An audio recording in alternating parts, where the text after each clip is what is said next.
All right. Hello everybody. Welcome back. Here we go. It is hot out there in Chicagoland today. Welcome back, friends. It's Anders. Today we're gonna be making the PIMM'S cup, which is truly a favorite summertime cocktail. And it comes from the United Kingdom, Great Britain. But it also has a home here in the United States, in New Orleans, which is actually not that new anymore. But that's what it's called. Kind of like New York. It's not really new anymore. You get it. So we're making this drink that is super easy to make. It's one bottle of booze, some mixers, some fruit, and bubbles. That's about it. So I'm gonna show you how I make it. If you're new to the channel, hit that subscribe button for more sips, tips, and recipes, and let's go make the PIMM'S cup. To the bar.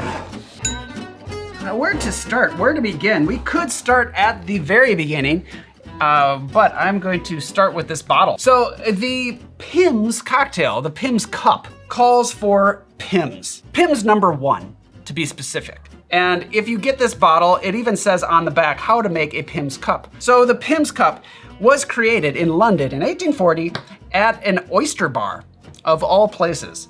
And it was created by a man named James Pimm. Jim Pimm. His name was Jim Pimm. Jim Pimm created what he called at the time his house cup. Now he had an oyster, I don't know if it's an oyster bar, oyster restaurant, but he was serving oysters in London in 1840.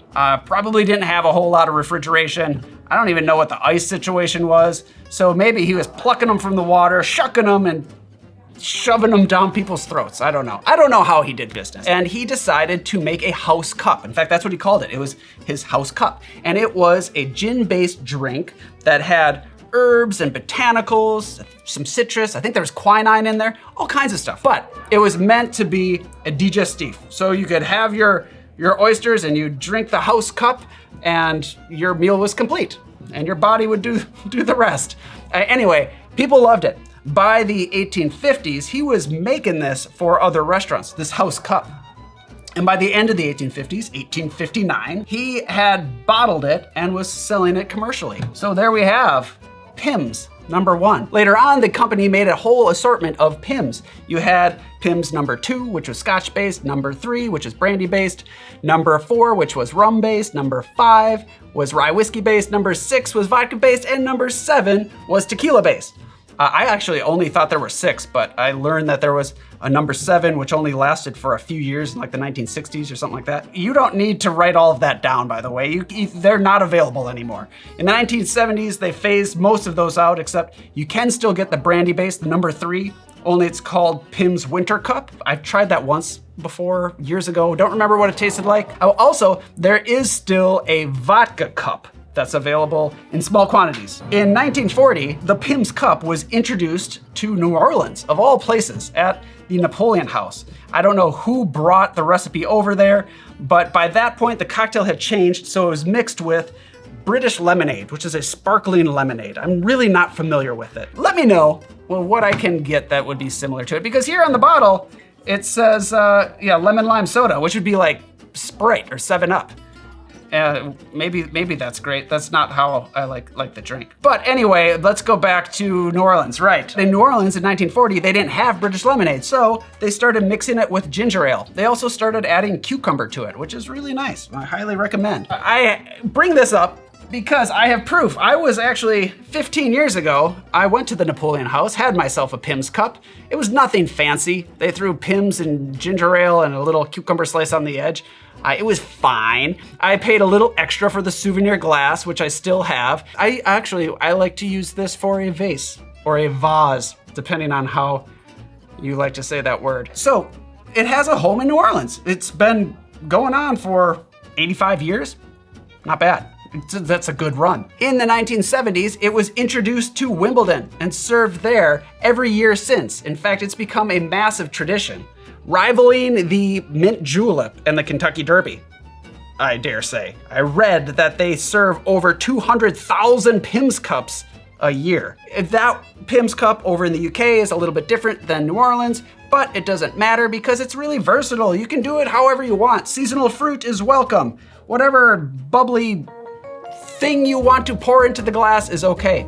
So I'm gonna show you how I like my PIMM'S cup. So now the booze. To make this recipe, we will need PIMM'S, number 1, lemon juice, ginger ale, and then we are also gonna want some strawberries and a cucumber. All right, so I'll pull them out like that.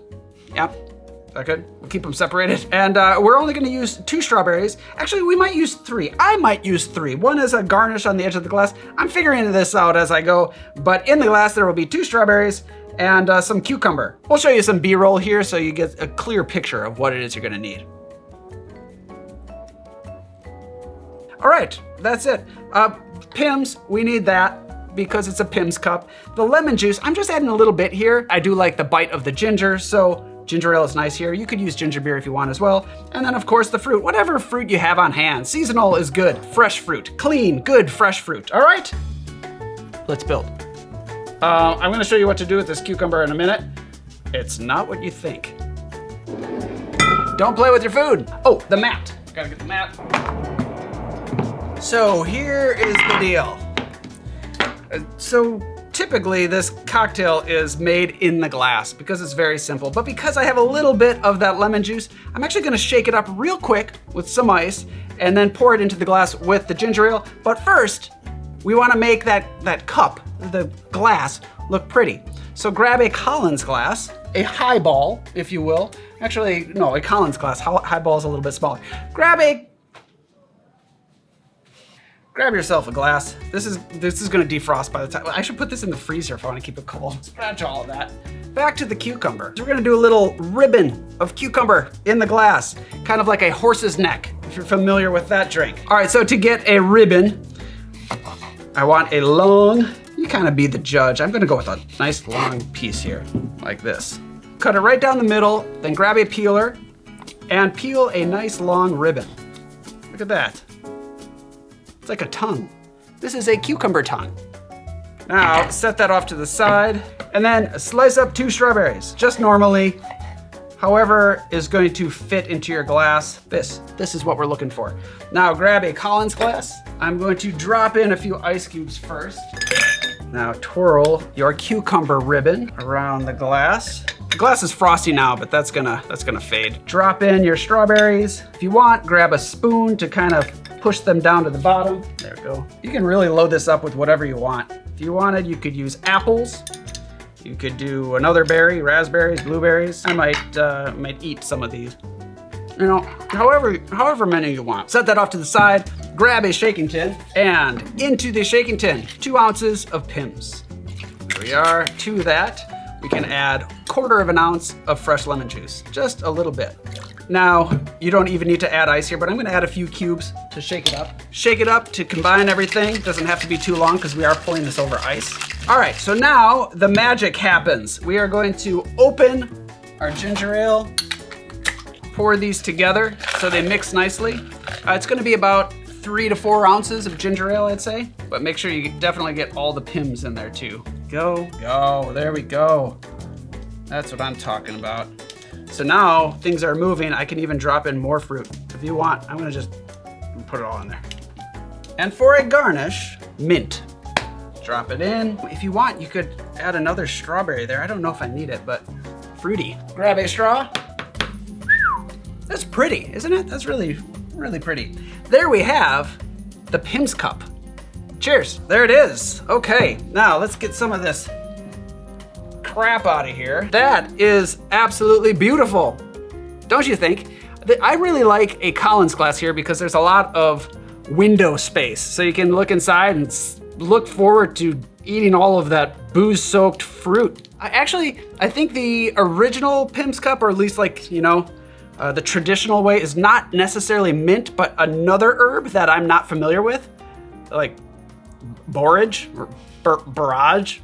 I read it. I have not heard it. Borage. I stick with mint. I like mint a lot. Actually, probably should have looked into that a little bit deeper, but yeah, help me out down below. Here we go. Let's taste. Cheers.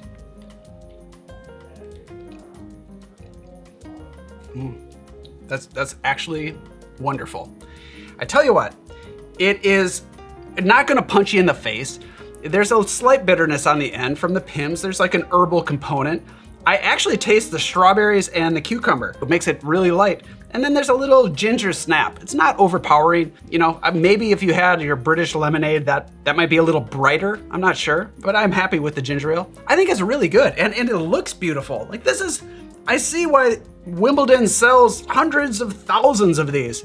I mean, if I went there, you know I'd be drinking them. Oz, would you like a sip? Please. Yes, you may. Amazing. Yeah. It looks so pretty. Ooh. Is it surprising? It's surprising. It's not as sweet as I thought it would be. Mm-hmm. Sorry, I just drank like half of it. You did? I am so sorry. Don't be. The only problem is now you're left with this much cucumber. So have a salad. That's what I say. Or just make more of these. Perfect. Easy. There are so many good summer drinks, you know? Caipirinha, mojitos, they're all good. What do you guys like to drink? You know, honestly, I just got back from visiting my mom and she likes to drink white wine with an ice cube in it. And that was really good.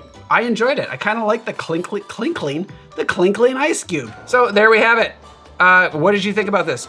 If you make the PIMM'S cup, do you make it the same way I do? Do you make it differently? Do you know what borage is? Thank you for watching. Don't forget your merch. Sign up for the newsletter. I will see you next time. Cheers.